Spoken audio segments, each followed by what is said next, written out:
Good evening, everyone. My name is Genevieve Villaflor. I'm the Executive Director of Sag Harbor Cinema. Welcome. I'm thrilled to welcome everybody to the 5th Annual Festival of Preservation. This is one of the cinemas, probably the most important film festival of the year, and we're thrilled that you could join us. I'm here to say thank you to our sponsors. TCM, who's been supporting the festival since 2022, is our lead sponsor.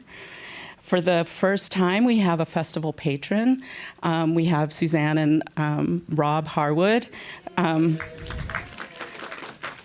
They're devoted filmgoers, and they've always loved this festival, so thank you very much. And of course, we have the Suffolk County Film Commission. They actually seeded this festival back in 2021, and we're thrilled that they could still be with us and are here supporting the festival. So please join me in thanking all of them. I would also like to thank and congratulate my colleagues who have put this incredible festival together, starting with our founding artistic director, Julia Daniolo-Valan, and her team, Mimi Rich, Sarah Myers, Sam Hamilton, and the others on the staff. Thank you for your incredible work and for bringing this festival to the cinema. To introduce the program as well as the festival itself, please join me in welcoming our incredible and talented colleague, Julia.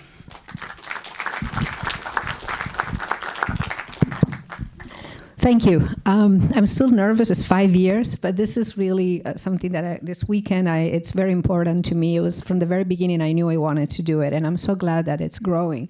And seeing you all here become a little bit more, it's very rewarding. This is, even for our standard, which are pretty high, this year it's a very ambitious program. We have a lot of features combined with shorts, so I won't bore you with too many details.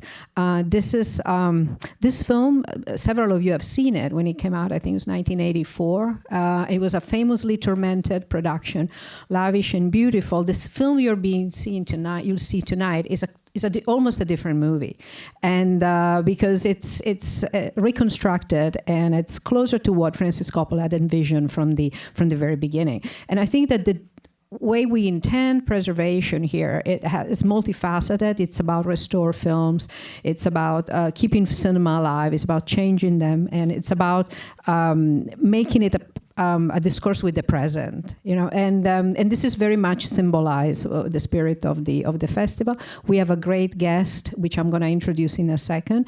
The film will be preceded by a short, one of the Fleischer shorts. It's a Betty Boo short with Cab Calloway, which is clearly connected to the Cotton Club.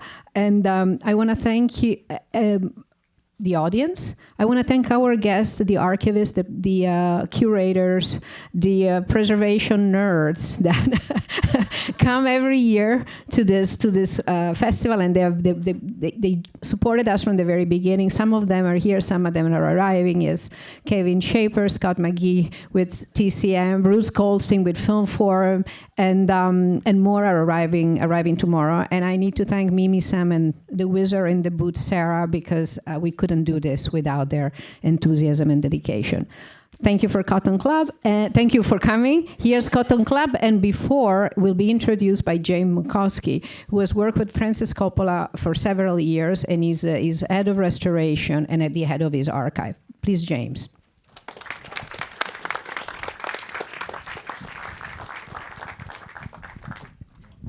They gave me my own mic. Hello, thank you very much for having me, and thank you, Julia, for introducing me. What to say about Cotton Club, and where do you begin? Cotton Club, for Francis, he would say, this film was a battle from the very beginning. And Francis saying this is coming from Apocalypse Now, which, if you know Francis's career, is saying something. It wasn't easy. The film in pre-production started with a murder. There was a trial. There was attempts to steal the negative during the set. You had Bob Evans locked up in a hotel with a mountain of cocaine. At some point, Francis was like, it's nuts, I'm leaving, I'm taking off to London, and when you got your act together, I'll come back. So this film for Francis was a bit of a nightmare, but he was asked to do it, and he loved it. He loved the idea, because it covered a period of New York history that was not really covered.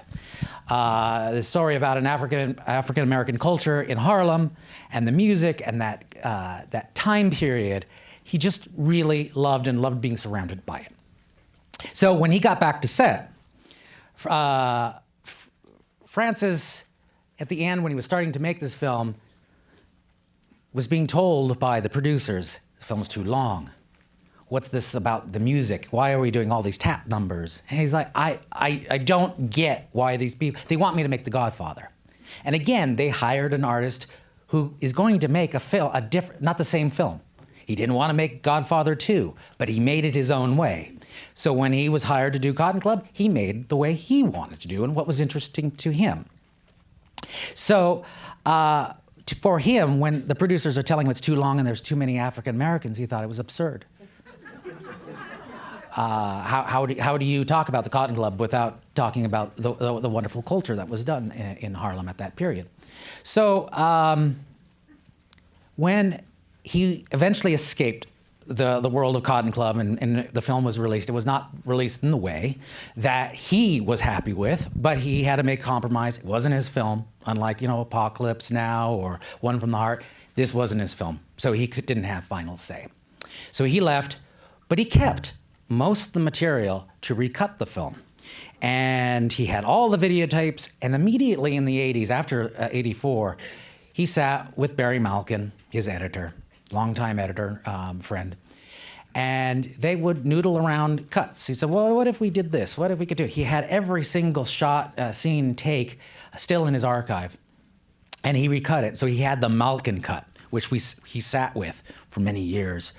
And it wasn't until about 2011 when he convinced MGM to allow him to do the Cotton Club Encore version. And the story of Cotton Club and the ownership between MGM and the people who actually owned the film, the Damani family, it's sort of a crazy sort of trying to convince them that this was the right move, and after so many years. But he finally won the battle and convinced MGM and the Damani family to allow him to do it. However, where's all the material? Where's all the negative? It was stuck in a garage in Los Feliz in Los Angeles. MGM had material. They moved most of their elements on train cars up to the airfield in Seattle. So, and there was stuff in Las Vegas. So we had to go all the way around all these places to cobble together. And still to this day, and you'll find in this film, there's about 9 minutes of negative that we never could find. And we only had work print. And for those who know work print, it was never meant to be seen by the public. It was meant to be trashed, grease pencils to mark where fades were supposed to occur. It was supposed to be trashed. It was a working print. So to the thanks and marvel of what Technicolor was able to do in 2016, they were able to pull back a lot of the image, and amazingly enough, I'm a harsh critic on my work and everyone's work.